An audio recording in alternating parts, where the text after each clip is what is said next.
Good morning everyone. आज हम लोग पढ़ेंगे chapter 3 synthetic fibres and plastic, class 8। Okay, आज का हमारा टॉपिक है general properties of synthetic fibres.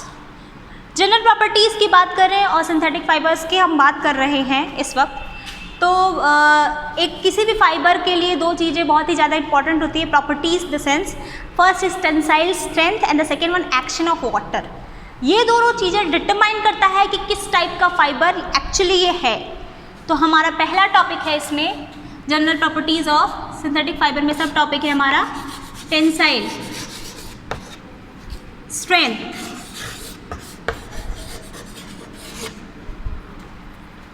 Tensile strength.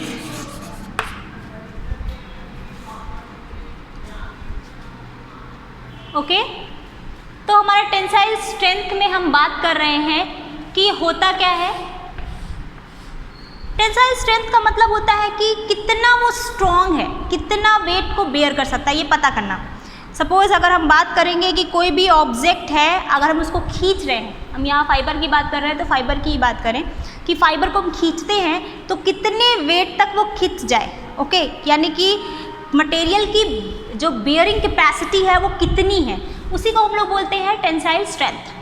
Tensile strength की पता करने के लिए यहाँ पे आपके बुक में एक एक्सपेरिमेंट दिया हुआ है कि अलग अलग हम फाइबर लेंगे और उसमें हम क्या करेंगे, चीज़ों को लटकाएंगे, यानी कि उसको हम क्या करेंगे, बांध करके किसी चीज़ से लटका देते हैं और कितनी कैपेसिटी तक, ये पर्टिकुलरली लिखा हुआ है कि सबकी स्ट्रेंथ सेम है, यानी कि दोनों की जो साइज़ होगी, लेंथ होगी वो सेम होगी, स्ट्रेंथ नहीं लेंथ सबकी सेम है। सारी जितने भी हम फाइबर ले रहे हैं इसमें cotton, rayon, nylon, polyester, silk लिखा हुआ है, अलग अलग टाइप के सारे फाइबर्स की, सबको हम क्या कर रहे हैं, सेम लेंथ की ले रहे हैं और सब में हम अलग अलग वेट लटका रहे हैं। वेट को बढ़ाते जा रहे हैं, वेट को बढ़ाते जा रहे हैं। जिस भी पर्टिकुलर वेट पे अगर वो टूट जाता है तो हम बोलते हैं कि उसकी टेंसाइल स्ट्रेंथ सबसे ज़्यादा है या फिर कम है, उसी के अकॉर्डिंगली हम बताते हैं। तो अगर आप इसको देखेंगे तो आपको पता चलेगा कि नायलॉन की हाईएस्ट टेंसाइल स्ट्रेंथ होता है सारे फाइबर्स में, क्योंकि नायलॉन जो है सबसे ज़्यादा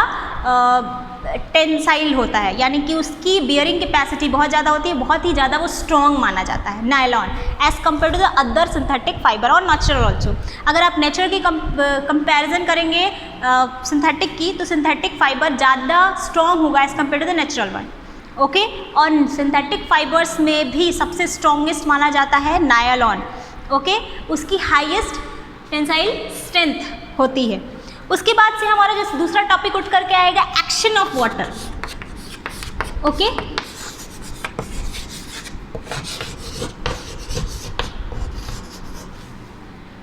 अगर हम एक्शन ऑफ वाटर की बात करेंगे कि कितना वो ऑब्जेक्ट का जो भी है, जितने भी फाइबर हैं वो कितना पानी को ऑब्जॉर्ब कर सकते हैं, ये बहुत ही इम्पॉर्टेंट प्रॉपर्टी मानी जाती है कि कोई भी कितना ऑब्जॉर्बेंट है, कितना वाटर को ऑब्जॉर्ब कर सकता है।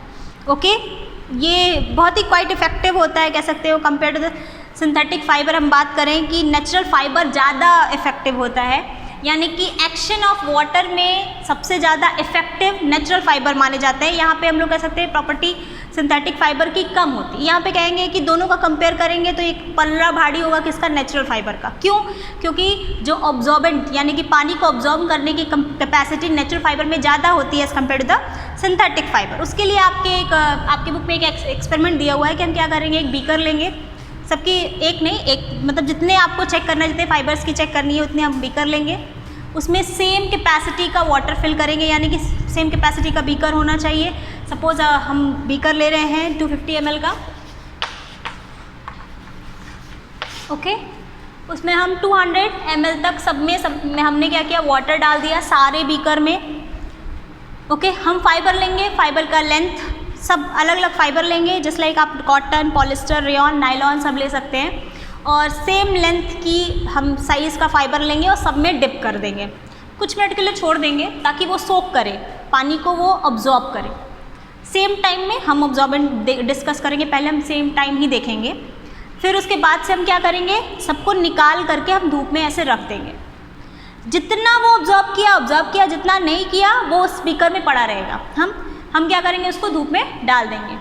सेम टाइम में हम वापस लेकर आएंगे तो हमें कुछ चीज़ें देखने को मिलेंगी। क्या हमने देखने को मिलेंगी कि जो वाटर ऑब्जॉर्बेंट कैपेसिटी होती है, ऑब्जॉर्ब करेंगे, वो नेचुरल फाइबर में ज़्यादा है as compare to the synthetic fibre. Okay, आप इसको ये चेक करने के लिए आप एक खुद से कर सकते हैं। आपको बस ये करना है कि कितना बीकर में लेफ्ट हो, आपको पता चल जाएगा कि कितना पानी बीकर में बचा हुआ है, कितना ऑब्जॉर्ब किया, कितना बचा हुआ है, और कितना टाइम लगा उस पर्टिकुलर प्रोडक्ट को, जो भी हम फाइबर यूज़ कर रहे हैं, सूखने में।